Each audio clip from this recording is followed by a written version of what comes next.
Hello everyone, कैसे हो आप सब। आई होप बहुत अच्छे होंगे।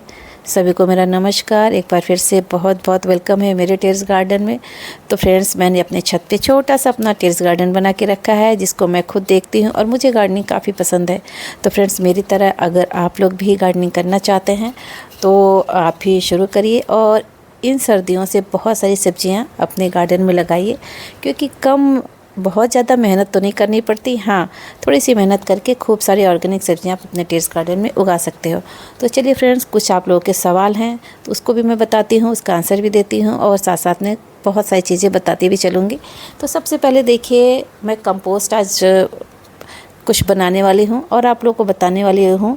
और एक क्वेश्चन भी था कंपोस्ट के बारे में कि मेरा कंपोस्ट नहीं बनता है, गीला हो जाता है, पानी हो जाता है। तो फ्रेंड्स देखिए कितना बढ़िया कंपोस्ट बना है, जबकि ये कंपोस्ट मानसून के सीजन में बना हुआ है और खुले में रखा हुआ है। बस मैंने हल्का सा इसको ढका था, बरसात का पानी भी मिला है इसको, लेकिन देख सकते हैं कितना बढ़िया, मतलब पूरी तरीके से एकदम अच्छे से सब कंपोस्ट हो गया, मतलब खाद बन चुका है। मतलब इस खाद में जो भी आप प्लांट्स लगाएंगे, सोचिए उसकी ग्रोथ कितनी अच्छी होगी। तो फ्रेंड्स, आप भी कंपोस्ट बनाइए। किचन के छिलके, फल, जो गार्डन की सूखी पत्तियां हैं, कुछ मतलब किसी भी चीज़ से आप कंपोस्ट बना सकते हो, सारी चीज़ों को मिक्स करके। और देखिए, जो गार्डन से मैंने अभी प्लांट सब हटाए हैं कुछ कुछ, उसको मैंने फेंका नहीं है। इसमें जो पत्तियां हैं मैंने ट्रे में रख दिया है ताकि वो झड़ जाएँ। धीरे धीरे झड़ जाएंगी तो मिट्टी में मिल जाएगा, वो कंपोस्ट का ही काम करेगा। और ये जो इसकी बाकी चीज़ें बचेंगी उसको भी आप मिट्टी में दबा सकते हैं, सब खाद बन जाता है। देखिए, मैंने कुछ नहीं फेंका है, रखा हुआ है सब, क्योंकि जब भी मैं मिट्टी चेंज करूँगी, अभी तो बारिश भी बीच बीच में हो जा रही, तो मैं मिट्टी फैला नहीं पा रही हूँ कुछ ट्रे की। और जब मैं मिट्टी फैलाऊँगी तो बाद में ये जो मोटी मोटी स्टेम है या जो मतलब बेलें हैं, उसको मैं नीचे दबा दूँगी। तो चलिए फ्रेंड्स, मैं खाद कैसे बनाती हूँ वो आपको दिखाती हूँ। देखिए, अभी मैंने सफाई की है गार्डन की, टेरेस गार्डन की। तो जो पत्तियाँ वगैरह झड़ी हैं, सब पत्तियों को मैंने इकट्ठा कर लिया है और फिलहाल इस ड्रम में मैंने कंपोस्ट मतलब बनाना शुरू कर दिया है। फिर से इसमें जो कंपोस्ट थी उसको मैंने यूज़ कर लिया है। और देखिए, सबसे पहले क्या आपको करना है, ये देखिए इस तरह से जो किचन के फल और सब्जी के छिलके हैं आपको बिल्कुल नहीं फेंकना है। और कितना बढ़िया इससे खाद बन जाता है और गार्डन में देखिए बहुत ही यूज़फुल भी मतलब होता है, आप यूज़ कर सकते हैं अपने गार्डन में। तो सबसे पहले आपको क्या करना है, नीचे जो है सबसे पहले आपको सूखी पत्तियाँ डाल देनी है। नहीं है तो आप गत्ते वगैरह भी यूज़ कर सकते हैं, क्योंकि हम लोग गार्डनिंग करते हैं तो ऑलरेडी बहुत सारी पत्तियाँ झड़ती रहती हैं समय समय पे, तो उसको फेंकते नहीं, इकट्ठा कर लेते हैं। और उसके बाद क्या करना है, कुछ नहीं करना है, सिंपल, मैं तो ऐसे ही बनाती हूँ। उसके बाद जो भी किचन के छिलके वगैरह होते हैं उसको डाल देती हूँ। इस तरह से मैंने डाल दिया है।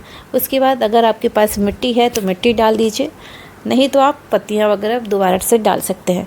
और देखिए, मेरे पास तो मिट्टी गार्डन की मिट्टी है, तो मैं उसको मिट्टी को ही डाल दूँगी। इससे क्या होता है कि आपका जो कंपोस्टिंग होता है वो गीला नहीं होता है। मिट्टी डाल दी है, उसके बाद फिर से मैं पत्तियाँ डाल दूँगी। तो इस तरह से अगर आप लेयरिंग करके कंपोस्टिंग करते हैं ना, तो बिल्कुल भी ख़राब नहीं होती। और ये भी है कि पूरा जब ड्रम भर जाए इस तरह से लेयरिंग करते करते, तो आप उसको छोड़ दीजिए। आप देखेंगे 2-3 महीने 4 महीने के बाद आपको बहुत बढ़िया कंपोस्ट बन के तैयार हो जाएगी इस तरह से। अब नेक्स्ट टाइम फिर इसके ऊपर से आप किचन का जो छिलका है इस फल और सब्जी का, उसको डाल सकते हैं। फिर से वही प्रोसेस आपको करना है। और जब पूरा ड्रम भर जाए तो रख दीजिए। इसमें से कंपोस्ट टी भी निकलता है, तो उसको आप या तो मतलब यूज कर ले। मैं तो कभी होता है ना, पूरा ड्रम रख देती हूँ ट्रे में ही, तो जो कंपोस्ट टी निकलता है वो सीधे मिट्टी में चला जाता है, मिट्टी भी उपजाऊ बन जाती है। और देखिए, किचन के जो छिलके होते हैं उसका ये लिक्विड फर्टिलाइज़र है। 1 हफ्ते आप रख दीजिए, उसके बाद पूरी तरीके से छिलके वगैरह डीकम्पोस्ट हो जाते हैं, कुछ भी नहीं बचता। आप डायरेक्ट भी डाल सकते हैं, मैं तो ऐसे दे देती हूँ। कोई प्लांट्स को नुकसान भी नहीं होता है, कोई केमिकल नहीं है, तो कोई प्लांट्स को नुकसान भी नहीं होता है, ना प्लांट्स जलने का खतरा रहता है। और दूसरा सवाल था कि मतलब जो एप्पल बेर है उसमें फल नहीं बन रहा है। तो फ्रेंड्स, मेरे एप्पल बेर में भी आप देख सकते हैं अभी फ्लावरिंग तो बहुत हो रही है, लेकिन फल नहीं बन रहा है। इसका कारण भी है क्योंकि अभी दिन का जो टेम्परेचर है बहुत ज़्यादा है, 35-36 डिग्री टेम्परेचर जा रहा है, धूप बहुत तेज़ हो रही है। तो इसीलिए जो फल है ना वो सेट नहीं हो रहा है। जैसे ही थोड़ा सा मौसम ठंडा आएगा, आप देखेंगे हल्की सी ठंड होगी, टेम्परेचर डाउन होगा, तो फल बनने लगेगा। और ये भी है कि समय समय पे आप गमलों में कंपोस्ट देते रहें, खाद देते रहें, गोबर की खाद दें, चाहे वर्मी कंपोस्ट है, उसमें आप सीवीड डाल सकते हैं, माइक्रो न्यूट्रिएंट डाल सकते हैं, ये सब डालते रहिए। और चींटियाँ लग रही हैं तो उसके लिए अगर कोई कीड़े नहीं लगे हैं तो कोई दिक्कत नहीं है, नीम ऑयल का आप छिड़काव कर सकते हैं। मैं आपको अपना चेरी दिखाती हूँ, देखिए कितना बढ़िया ये पक गया है फ्रेंड्स। और जानते हैं इसका जो टेस्ट है ना, मीठा तो नहीं कह सकती हूँ, खट्टा है और हल्का मीठा है। जैसे करौंदे होते हैं ना जो पक जाते हैं, वैसे ही कुछ कुछ टेस्ट है, मीठा एकदम नहीं है ये चेरी। और जो पहाड़ों पे चेरी होती है वो दूसरी चेरी होती है, ये वाली चेरी नहीं होती है। क्योंकि जब मैं एक बार गई थी मनाली, तो मैंने देखा था वहाँ की जो चेरी होते हैं उसकी पत्तियाँ जो होती है ना काफ़ी बड़ी बड़ी होती हैं और पेड़ भी बड़ा होता है, तो वो बहुत मीठा चेरी होता है। ये दूसरा चेरी है। और देखिए खीरे कितने बढ़िया लटक रहे हैं फ्रेंड्स। अभी मैं शाम को फिर से अपने छत पे गई थी, वो सुबह का था, अभी शाम को। तो फ्रेंड्स धीरे धीरे अपनी गार्डनिंग तो करनी है, क्योंकि सर्दियों की तैयारी भी करनी है और मुझे ही करनी है। तो जब मुझे समय मिलता है तो मैं चली जाती हूँ। दिन की धूप अभी बहुत तेज़ हो रही है, तो मैं शाम को गई हूँ। ये बेलें मुझे हटानी थी, जो तोरी की बेलें हैं इधर की, हमें हटा दूँगी। तो इस तरह से आप भी अपने गार्डन की साफ़ सफाई करिए और फटाफट सब्जियाँ लगाने की तैयारी भी करिए। और एक फ्रेंड्स ने पूछा था कि ट्रे कैसे बनवाया है, तो फ्रेंड्स मैंने ये ट्रे बनवाया है कुछ जुगाड़ से, कुछ ऐसे ही बनवाया है। क्योंकि मेरे यहाँ एक्चुअली में देखिए हॉस्पिटल के फर्नीचर वगैरह बनते हैं, तो मेरे यहाँ तो जुगाड़ से बन जाता है, सब चीज़ें मतलब बन जाती है, मुझे कोई प्रॉब्लम नहीं। लेकिन आप बाहर से बनवा सकते हैं, जहाँ पे वेल्डिंग वर्कशॉप होती है वहाँ पे आप बनवा सकते हैं।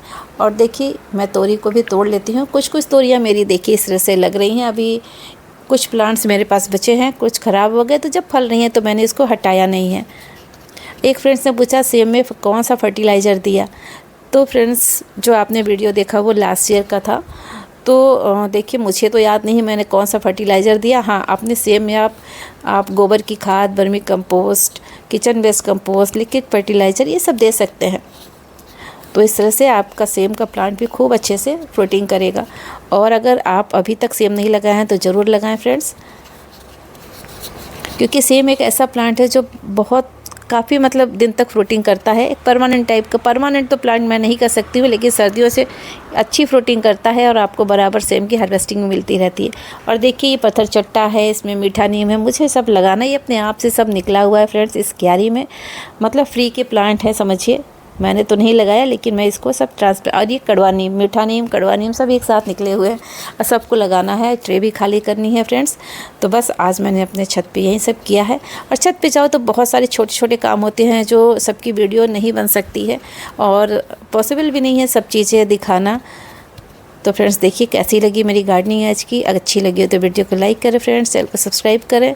इसको मैं जब बड़ा हो जाएगा तो हार्वेस्ट करूँगी, फिर आप लोगों को दिखाऊंगी। और जानते हो फ्रेंड्स, मैं अभी शाम को जब गई थी तो देखिए मैं जो पैंट की कटिंग कर रही थी, मुझे सिलने हैं मम्मी के कुर्ता और पैंट, तो बस मैं सिल लूँगी तो आप लोगों को दिखाऊंगी, क्योंकि मैं थोड़ी